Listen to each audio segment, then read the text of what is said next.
damage to them and their reproduction.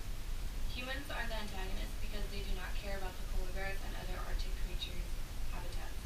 If humans can have their demand met for natural resources such as fossil fuels and natural gases, even if polar bears and other Arctic creatures must be affected for the demand, it doesn't matter to us. As well as the corporations who produce these natural resources because they're owned by humans and humans mostly look at what is right for them if they are survival of the fittest. If these oil corporations owned by humans see trillions of dollars in profit, why not exploit this chance and build as many oil rigs as possible and sell the resources to other humans who need them, even if polar bears should be taken out in this case. As well as the native hunters who hunt polar bears for food, clothing, and to make businesses for their fur to be used for clothing. It is an exploitation for profit because the hunters have no profit to lose other than a polar bear killing one. Other than a polar bear killing one because the hunter is invading the polar bear's territory. Pollution is also something humans do to affect the polar bear's habitat. Polar bears get sick from pollution that us as humans create for them to intake and live around it. Putting a stop to pollution can help the polar bears in some ways, but is not enough for them to survive, and we humans shouldn't be creating pollution. Last and least, Mother Nature itself is adding more ingredients to global warming. With water vapor from oceans, rivers, lakes, and volcanoes creating carbon dioxide, Mother Nature is an antagonist of humans. Hi, I'm Levon. I'm going to explain the anecdote to this case. An anecdote to this case are settlements both European and Spaniards had in the United States and Mexico, which affected many human beings in the process. As the Europeans settled in Virginia in the early 1600s, the Spaniards settled in other parts of West Mexico. Both groups of settlers had to take out whoever resided in the country to settle and create an economy of their own, no matter who is affected in the cause. European settlers and Spaniards settled. Both took out Native Americans and Mexican natives with diseases such as smallpox, influenza, measles, and even chickenpox. The natives and Mexican natives did not have immunity such as shots or advanced medicine to fight these diseases. Thus, millions of them died due to these diseases. For Europeans to completely take over the New World, which the European settlers called it that, Europeans started the American Indian War to take out the Native Americans out and even push some of them to survive to other states such as Oklahoma, where the French owned the part of the land. No matter if it in the process innocent human beings had to be taken out. Mexican natives had to start the war of independence as well as to be able to take their country over the Spaniards, even innocent people have to die in the process. The Spaniards only came to Mexico at the time to take resources from them such as gold. Slavery is also a great example because Americans in the South exploited African Americans with slavery, so African Americans worked for them for free. American Southerners even traded and sold African American slaves like if they were animals to outsource their farm productions. With these historical events, they are similar as the polar bear being exploited for their territory and themselves. So human beings can create oil rigs and produce natural gas no matter if it affects the polar bear's environment, as well as native hunters hunting polar bears for business purposes, even if the polar bear becomes an endangered species. Hi, I'm Jose, and I will be explaining the theoretical ideas to this case.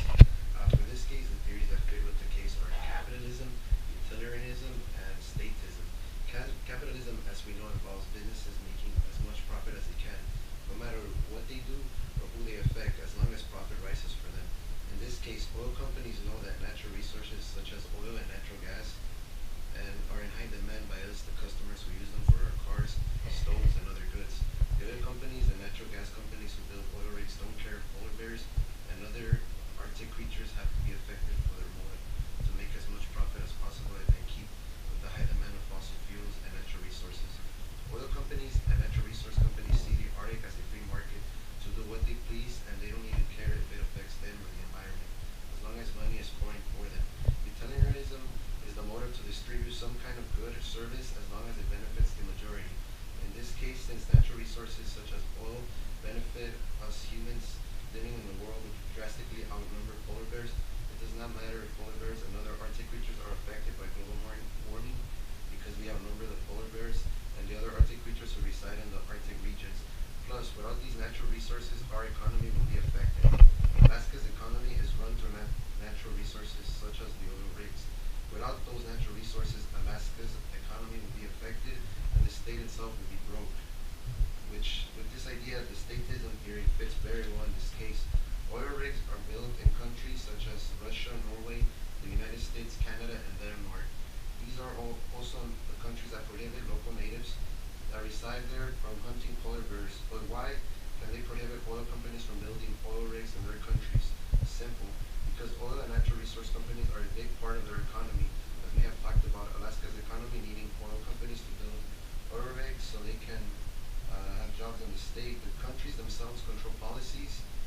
economy to have this type of activity ruin the habitat for the polar bears and other Arctic creatures.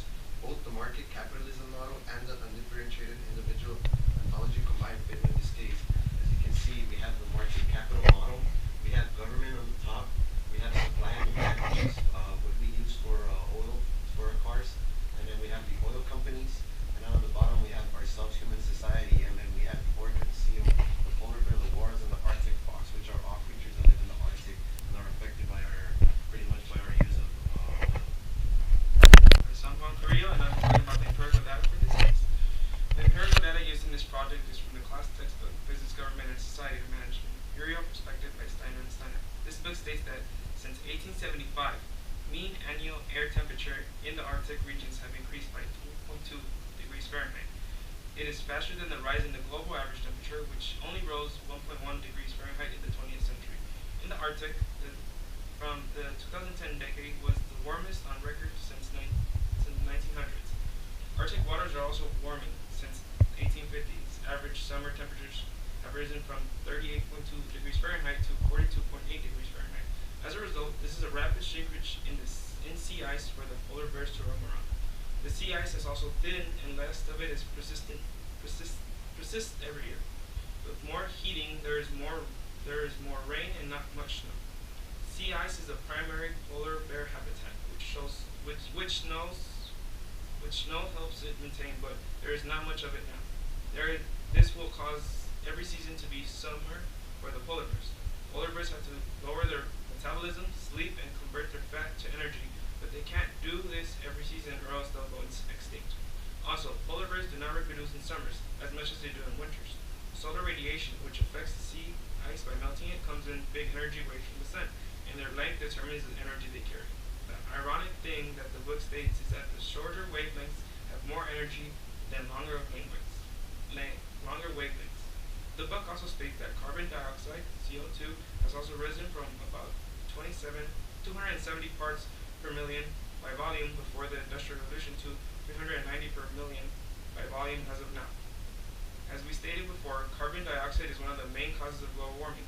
The book warns us that emission could rise as high as 1,000 parts per million by volume by the end of the century. Another mini scenario could be we have global warming.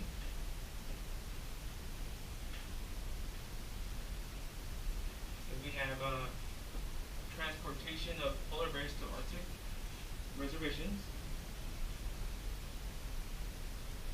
And if we have smog regulations.